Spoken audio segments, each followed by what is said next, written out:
Hello everyone, welcome to all career academy. Video में आगे बढ़ने से पहले मैं आप सब लोगों को रिक्वेस्ट करती हूँ कि प्लीज हमारे चैनल को सब्सक्राइब करें और बाजू लिखे जो नोटिफिकेशन बेल है उसे क्लिक करें ताकि हमारी वीडियो की नोटिफिकेशन आपको मिलती रहे। चलिए आगे बढ़ते हैं। तो आज की टॉपिक तो आपने टाइटल पर देख ही ली होगी, that is tell me about yourself. आप सबको पता होगा कि ये ऐसा क्वेश्चन है जो कॉमनली हर एक एचआर इंटरव्यू में पूछा जाता है, जिसके लिए बहुत लोग इतने कंफ्यूज हो जाते हैं कि क्या एक्चुअली उन्हें कहना चाहिए और क्या नहीं।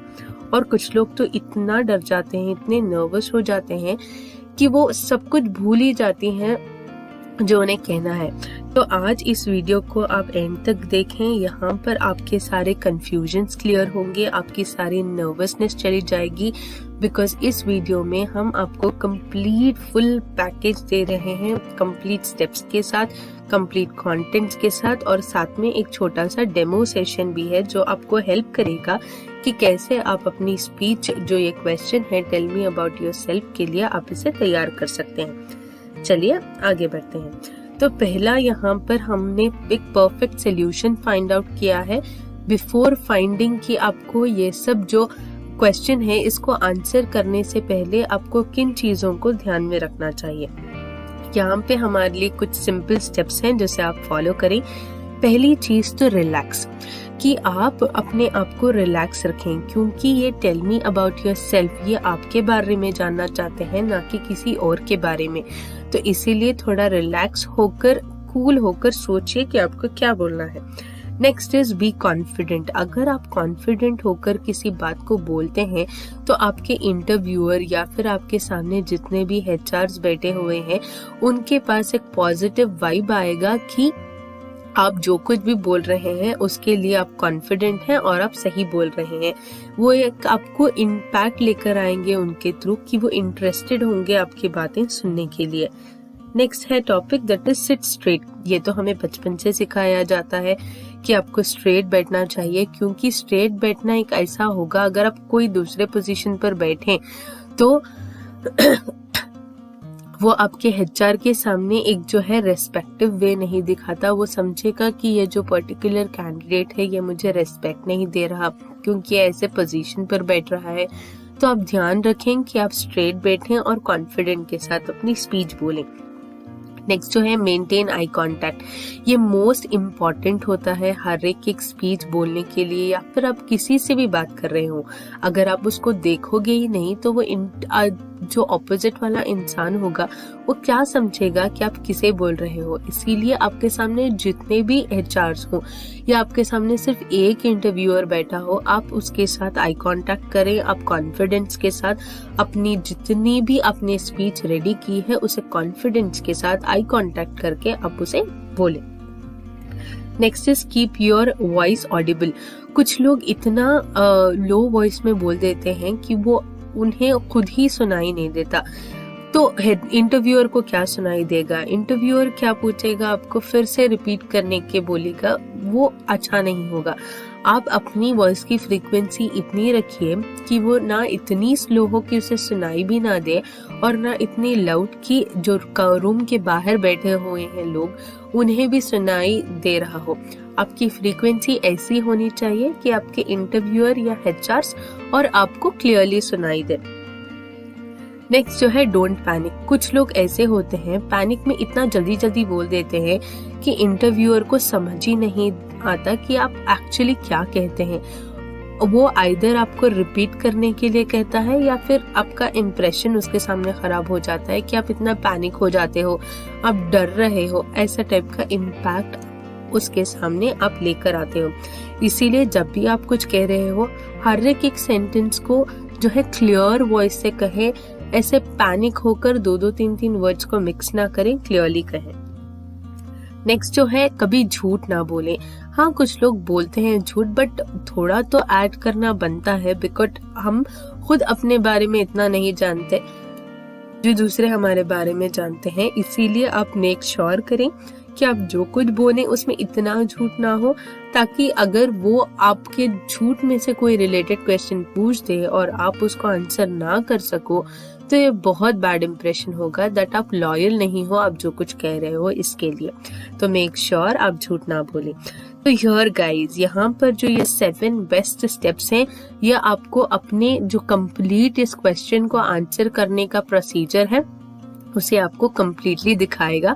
अगर आप इन चीजों को फॉलो करेंगे तो 100% श्योर जॉब आपकी हो जाएगी, ताकि आप इन सब पोस्चर्स के साथ करेक्टली कॉन्फिडेंस के साथ बोलें। जॉब का तो मैं नहीं कहूंगी, बट आपका क्वेश्चन बहुत ज्यादा इम्प्रेसिव से आंसर हो जाएगा। अब नेक्स्ट आते हैं main content of your speech. एक स्पीच के अंदर कंटेंट होना बहुत जरूरी है। कुछ लोग स्पीच तो दे देते हैं बट वो अपना इंट्रोडक्शन ही देना भूल जाते हैं। कुछ लोग तो ऐसे होते हैं कि इंट्रोडक्शन लास्ट में देते हैं, अपने प्रोजेक्ट्स, अपनी क्वालिफिकेशंस, अपनी दूसरी टाइप की क्वालिटीज को पहले बोल देते हैं। अरे यार, वो इंटरव्यूअर आपके बारे में जानना चाहता है, तो ऑब्वियसली आपका इंट्रोडक्शन वहाँ पे बहुत मेन पार्ट रोल करता है। ना ही सिर्फ इंट्रोडक्शन, बट आप कैसे उस सारी स्पीच को मेक थ्रू करते हो। एक इंट्रोडक्शन से लेकर एंड तक कौन से पार्ट 1 by 1 आने चाहिए, इस कंटेंट में मैं कवर करूंगी। मेक श्योर आप इस वीडियो को एंड तक देखें ताकि आप इस कंप्लीट कंटेंट को याद कर सकें एंड ऐसे ही एक प्रोसीजर से अपनी खुद की ऑसम स्पीच रेडी कर सकें। तो चलिए स्टार्ट करते हैं। पहला है इंट्रोडक्शन। हर एक चीज की शुरुआत में इंट्रोडक्शन देना बहुत ज्यादा जरूरी है। आप आइदर आपके इंटरव्यूअर को ग्रीट कर सकते हो, good morning, good afternoon, good evening, based on your time and space where you are.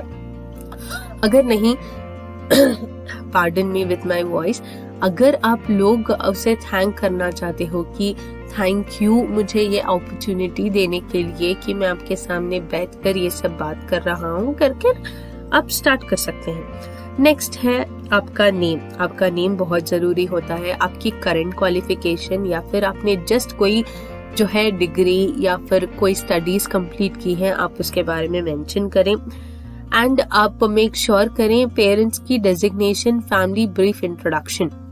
यहाँ पर आपको ऑप्शनल होता है, आप आपके पेरेंट्स का नेम भी ले सकते हैं या फिर डायरेक्टली अपने फादर या फिर मदर करके उनके डेजिग्नेशन को बोल सकते हैं। हाँ, अगर वो बहुत हायर पोजीशन में है तो मेक श्योर आप उनके नाम के साथ उनका डेजिग्नेशन एंड ऑल्सो वो कौन सी कंपनी में वर्क कर रहे हैं उनके बारे में भी आप मेंशन करें। तो यहाँ पर आप एक और चीज ऐड कर सकते हैं, जहाँ पे आपका ओवरऑल CGPA या फिर SGPA परसेंटेज, जो कुछ भी आप कहें उस चीज को आप ऐड कर सकते हैं। ये एक इम्पैक्ट होगा कि हाँ, ये जो बंदा है या बंदी है ये बहुत ज्यादा एजुकेशन लेवल में भी एक हाई पिच ने क्रिएट किया है। नेक्स्ट आती है हॉबीज की बारी। हॉबीज की बारी ऐसी होनी चाहिए, the hobby about which you can speak through out day. एक हॉबी ऐसी चीज हम वो करते हैं, वो करना हम एक्चुअली पसंद करते हैं, उस चीज को हॉबी बोलते हैं। कुछ लोग ऐसा स्पेसिफिक हो जाते हैं हॉबीज के बारे में। फॉर एग्जाम्पल, कॉमन मैंने सुना है कि जब भी आप हॉबीज के बारे में बोलो तो कुछ लोग कहते हैं नॉवेल्स। अगर वो एक्चुअली नॉवेल इतने इंटरेस्ट से पढ़ते हैं तो ठीक है, अगर नहीं तो कुछ इंटरव्यूअर्स ऐसे होते हैं कि वो आपके हॉबीज के बारे में बहुत ज्यादा जानना चाहते हैं, क्योंकि हॉबीज डिफाइन करती हैं कि आप एक्चुअल में पर्सनालिटी कैसी हो, आप फुल लेजी हो या आप हमेशा एक्टिव रहते हो, इसीलिए। तो यहाँ पर अगर नॉवेल की बात की जाए तो हो सकता है वो क्वेश्चंस पूछें उसी नॉवेल के बारे में या फिर वो रिलेटेड ऑथर के बारे में कि आप उसमें कितने इंटरेस्टेड हो, कितने नहीं। तो मेक श्योर एक ऐसी हॉबी लें जिससे आप घंटों उसके बारे में बात कर सकें। फॉर एग्जाम्पल, आप सिंपल से ये कह सकते हैं कि आप जो है बहुत ज्यादा सर्फिंग करते हैं, जहाँ पे गूगल में बहुत ज्यादा सर्च करते हैं न्यू टेक्नोलॉजीज के बारे में, न्यू ट्रेंड्स के बारे में, कंपनीज में क्या क्या न्यू थिंग्स इन्वेंट हो रही है या फिर इंट्रोड्यूस हो रही है, आप ये बोल सकते हैं। या फिर you are interested in singing etcetera kind of thing. आप कुछ भी आपकी पसंद हो आप उसे मेंशन कर सकते हैं। एंड हॉबीज की कोई लिमिट नहीं होती, किसी की एक होती है, किसी की 2, किसी की सारी। आप चाहे तो सारे मेंशन करें या फिर जो आपको बहुत अच्छी से आती हैं, जो आपको बहुत ज्यादा पसंद है, आपको बहुत ज्यादा उसके बारे में आप बात कर सकते हैं, आप उसे मेंशन कर सकते हैं। नेक्स्ट वाला आता है वर्क एक्सपीरियंस। यहाँ पे आपने जो रिसेंटली वर्क किया हुआ है जॉब में, कुछ भी एक्सपीरियंस हो सकता है, 1 ईयर का, 2 ईयर का, कोई भी एक्सपीरियंस हो आप उसके बारे में मेंशन करें। एंड इफ इन केस आप आपके प्रीवियस जॉब में कोई प्रोजेक्ट लिया है एंड वो प्रोजेक्ट में आपने सक्सीड किया है, तो मेक श्योर आप उस चीज को मेंशन करें उनके सामने कि आप अभी भी उसमें इंटरेस्टेड हैं, आपने इतना सब कुछ अचीव किया है वहां पर। नेक्स्ट आते हैं हम अचीवमेंट्स पे। Anything which you are very proud about. तो यहाँ पर अगर आप फ्रेशर्स हैं तो आप अपनी स्कूलिंग में, अपनी प्री यूनिवर्सिटी या फिर अपनी कॉलेज डेज में जो कुछ आपने अचीव की है, आप उस चीज को मेंशन कर सकते हैं उनके सामने। चाहे वो कोई इवेंट ऑर्गेनाइज करना क्यों ना हो, या फिर कोई इवेंट को होस्ट करना, या कुछ चीज स्पीच देना, या फिर आपने कोई कॉम्पिटिशन्स जीते हैं। मेक श्योर ये सिली टाइप के अचीवमेंट्स ना हो, छोटे मोटे काइंड ऑफ, वो कोई टेक्निकल रिलेटेड हो या फिर कल्चरल रिलेटेड हो। आप मेक श्योर करें अगर आपने किसी ऐसी चीज में अचीवमेंट किया है जो रिलेटेड टू आपके जॉब के रोल को सपोर्ट करे। फॉर एग्जाम्पल आपका जॉब रोल किसी चीज में डिस्क्राइब होकर है एंड आपने उसी डोमेन में कोई अचीवमेंट की है, तो मेक श्योर आप उसे मेंशन करें, क्योंकि वो चीज आपके इंटरव्यूअर में ऐसा इम्पैक्ट लाती है कि हाँ, ये जो कैंडिडेट है वो इस जॉब रोल के बारे में कुछ जानता है एंड उसने इस चीज में अचीव की हुई है। एंड अगर वो इस प्लेटफॉर्म में आए तो इससे अभी ज्यादा, जो अभी भी इतना ज्यादा वो अचीव कर सकता है। नेक्स्ट जो है related to your job a little bit. अभी जो मैंने मेंशन किया, अगर आपके जॉब के रिलेटेड आपने कुछ अचीव किया है तो आप उसे मेंशन करना कभी ना भूलें, याद से उसे मेंशन करें। नेक्स्ट हम कंटिन्यू करते हैं कंटेंट ऑफ योर प्रोजेक्ट में। यहाँ पर projects done only in brief. कुछ लोग थोड़ा सा इंट्रोडक्शन देकर कंप्लीट अपने प्रोजेक्ट के बारे में बात करना शुरू कर देते हैं और उसी में सारा वक्त जो है वहीं पर आप स्पेंड कर देते हैं। तो इसमें आप ध्यान रखें, अगर इंटरव्यूअर को आपके प्रोजेक्ट में इतना इंटरेस्ट है, वो उसके बारे में अभी ज्यादा जानना चाहता है, तो वो आपको सेपरेट उसके ही रिलेटेड एक क्वेश्चन पूछेगा। तो आप ये ध्यान रखें, आप अगर अपने प्रोजेक्ट को मेंशन करना चाहते हैं तो ठीक है, उसे सिर्फ मेंशन करें, वो क्या है उसका डिस्क्रिप्शन दें थोड़ा सा, एंड उसका फ्यूचर स्कोप या फिर डेवलपमेंट आपने क्या किया है, जस्ट उतना ही, और वो कैसा वर्क करता है। ऐसा नहीं कि आप कंप्लीट अपने स्पीच में वही बोलते जाएं, क्योंकि वो एक अच्छा इम्पैक्ट नहीं होता, वो आपके बारे में नहीं, वो आपके प्रोजेक्ट के बारे में हो जाता है। इसलिए मेक श्योर करें, मेंशन करें और थोड़ा डिस्क्रिप्शन दें। नेक्स्ट जो है योर गुड क्वालिटीज। यहाँ पर आपके बारे में बात हो रही है तो ये बहुत ज्यादा इम्पोर्टेंट हो जाता है कि आप अपने गुड क्वालिटीज को उनके सामने पोर्ट्रे करें, कि आप कैसे डायनामिक हो, कि आप कैसे हर एक एनवायरनमेंट में एडजस्ट हो जाते हो, आप कैसे सबसे इजीली जो है फ्रेंडशिप कर लेते हो, और आप अपने वर्क में बहुत ज्यादा पंक्चुअल हो, ना कि आप सिर्फ अपने पॉइंट ऑफ व्यू को प्रेजेंट करना जानते हो दूसरों के सामने, बट दूसरों के भी पॉइंट ऑफ व्यू को आप समझकर एक कंक्लूजन को आने से पहले आप सबके थ्रू जो है डिस्कशन कर कर आप एक कंक्लूजन में आते हो। या फिर आप बहुत ज्यादा क्विक लर्नर हो, आपको थिंग्स बहुत जल्दी समझ में चली जाती हैं, और आप बहुत ज्यादा एनर्जेटिक हो किसी चीज के लिए, किसी सोल्यूशन को क्रिएट करने के लिए, या आप बहुत क्रिएटिव हो। मेक श्योर आप अपनी अपनी जो क्रिएटिविटी लेवल्स है या फिर जितनी भी गुड क्वालिटीज आप अपने बारे में जानते हो, उसे करेक्ट प्रॉपर प्रोनाउंसिएशन, एक प्रॉपर सेंटेंसेस में आप उसे प्रेजेंट करें। नेक्स्ट जो है स्ट्रेंथ एंड वीकनेस। कुछ लोग इस पार्ट को लेकर इतने ज्यादा सेंसिटिव हो जाते हैं, बहुत इमोशनल हो जाते हैं कि मैं बहुत ज्यादा एंग्री हूँ, मैं बहुत ही ज्यादा इमोशनल हूँ, काइंड ऑफ थिंग बोल देते हैं। तो जो है इतना इमोशनल होने की कोई जरूरत नहीं है। सबको पता है उनकी कोई personal kind of strength and weakness तो होती ही है।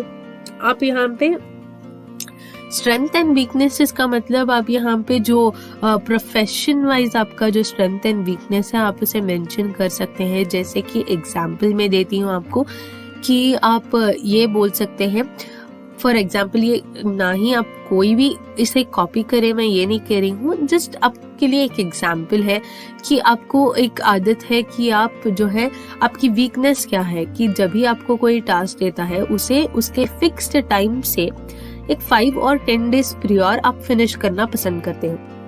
ये तो ठीक है, अगर आप इंडिविजुअली वर्क कर रहे हो तो आप उसे इजीली फिनिश कर सकते हो, बट अगर आप एक टीम में हो तो टीम को कोऑर्डिनेट कर 10 डेज बिफोर कोई वर्क कंप्लीट करना तो ये थोड़ा मुश्किल हो जाता है। अगर आप उनके ऊपर बहुत ज़्यादा बॉसी हो जाते हो, आप उन पर बहुत ज़्यादा डोमिनेटिंग हो जाते हो तो आपको नहीं पसंद करेंगे। तो इसीलिए आप ऐसा बोल सकते हो कि मेरी स्ट्रेंथ तो ये है कि मैं वर्क को बहुत जल्दी से कंप्लीट कर सकती हूँ या कर सकता हूँ, बट इसके लिए दूसरों को बहुत ज़्यादा एडजस्ट करना पड़ता है। तो वो आप अपनी वीकनेसेस हैं एंड जो आपकी वीकनेसेस के ऊपर आप ट्राई कर रहे हैं। एंड बहुत सारे एग्जाम्पल आई नो आपको पता होंगे क्या लिखना चाहिए। नेक्स्ट आया आपका ऑब्जेक्टिव, जैसे कि आपकी नॉलेज हो या फिर आपकी स्किल्स हो या फिर आपकी पर्टिकुलर जो थिंग हो जिसे आप इंक्रीज करना चाहते हो या फिर डेवलप करना चाहते हो, आप उसको अपने ऑब्जेक्टिव में मेंशन कर सकते हो। आपकी अपग्रेडेशन ऑफ द स्किल्स या फिर नॉलेज के एनहांसमेंट को लेकर आपकी बेस्ड अपॉन जो भी इंटरेस्टेड ऑब्जेक्टिव आपका होगा आप उसे मेंशन कर दें। Next is impressive statement. ये बहुत लोग अपनी स्टेटमेंट में इंक्लूड भी करते हैं एंड बहुत लोग छोड़ भी देते हैं, क्योंकि ये लास्ट का जो स्टेटमेंट होता है, अगर आप फॉर एग्जांपल ऐसे बोले कि I am looking forward to join your organisation to further develop my skills, तो ये जो एग्जाम्पल मैंने दिया है इसमें जो इंटरव्यूअर है जब वो ये सुनता है तो वो ये फील करता है कि हाँ, ये कैंडिडेट एक्चुअली मेरी कंपनी में इंटरेस्टेड है, ये इस वर्क के वास्ते बहुत ज़्यादा जो है वर्क के लिए बहुत ज़्यादा डेडिकेटेड है एंड ये अपना 100% देने को रेडी है। कुछ एचआर्स में ये फील होगा कि आप बहुत ज़्यादा डेडिकेटेड हो, तो मेक श्योर आप इस चीज़ को मेंशन करें। आप चाहे तो दूसरी भी सेंटेंसेस आपको जो पसंद आए, जो आपको ठीक लगे आप उसे ऐड करें, बट उसे थोड़ा इम्प्रेसिव मैनर से जो आपकी स्पीच है उसे एक एंड करें कि अगर आप चलिए भी जाओ इंटरव्यू रूम से तो वो इंटरव्यूअर के दिमाग में आपका आंसर जो है एक स्टिक के जैसा हो जाना चाहिए कि वो आपको कभी भूले ना।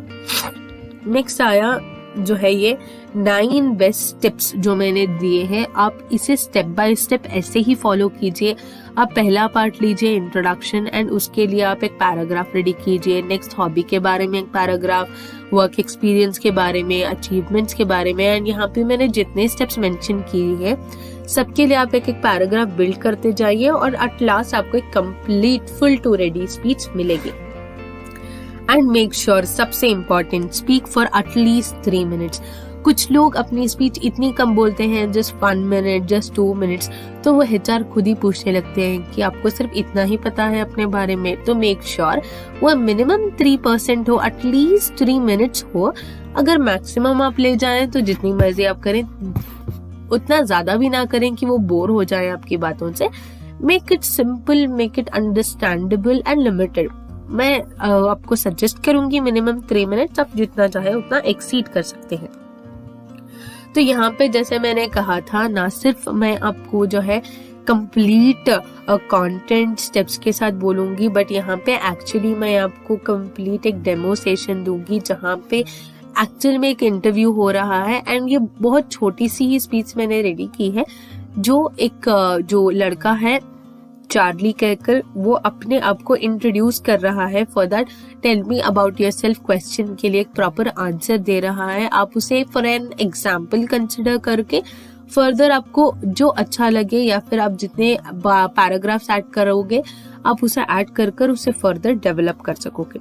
तो आइए अब हम लिसन करते हैं। तो most of the speeches, most of the interviews English में होते हैं, तो मैंने ये स्पीच भी इंग्लिश में रेडी की है। मेक श्योर आप अंडरस्टैंड करें कि क्या है।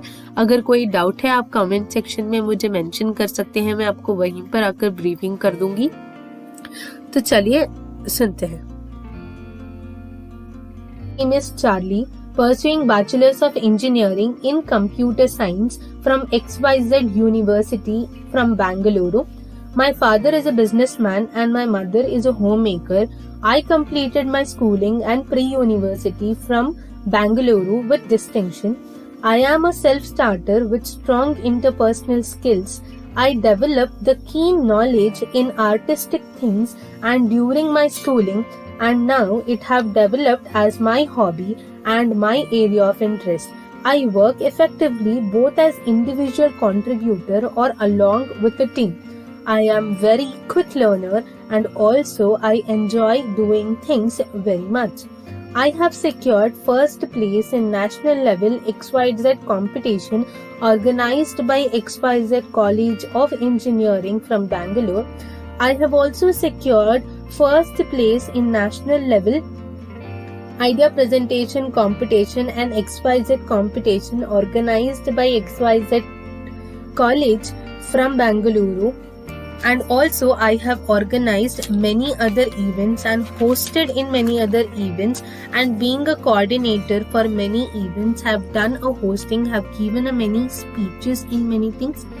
I seek new challenges and try to learn effectively and try to find a creative solutions for the given problems.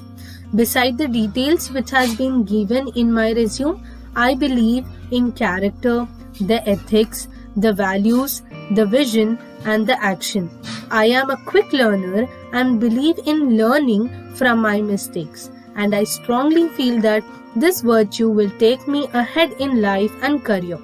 The main objective of mine is to enhance my knowledge with best of the opportunities which is given, and I am looking forward to join your organization for the further development of my skills. Thank you. Hope आपको ये speech अच्छी लगी होगी, आपको समझ आया होगा कि कैसे आपको स्टार्ट करना है एंड कैसे आपको एंड करना है। आप इसी प्रोसीजर में एक कंप्लीट अपना जो है परफेक्ट स्पीच आप रेडी कीजिए एंड जो है आप अपने क्वेश्चन के लिए रेडी हो जाइए। होप मुझे लगता है आपको इस वीडियो बहुत पसंद आई होगी। अगर पसंद आई है तो don't forget to give a big thumbs up, and अगर आप ये जो कंप्लीट वीडियो है अगर आप इसे इंग्लिश में सुनना चाहते हैं तो इसका जो लिंक है मैंने डिस्क्रिप्शन में मेंशन किया हुआ है, आप उसे जाकर सुन सकते हैं, आप उसे सीख सकते हैं। सेम ही होगा, जस्ट इंग्लिश लैंग्वेज में होगा। मेक श्योर आप जो है हमारे चैनल को सब्सक्राइब करें, लाइक करें, कमेंट करें एंड इंग्लिश चैनल पर देखना मत भूलिए। Thanks for watching, don't forget to like, comment, subscribe. तो मिलते हैं आपको नेक्स्ट वीडियो में। Till then bye bye, take care.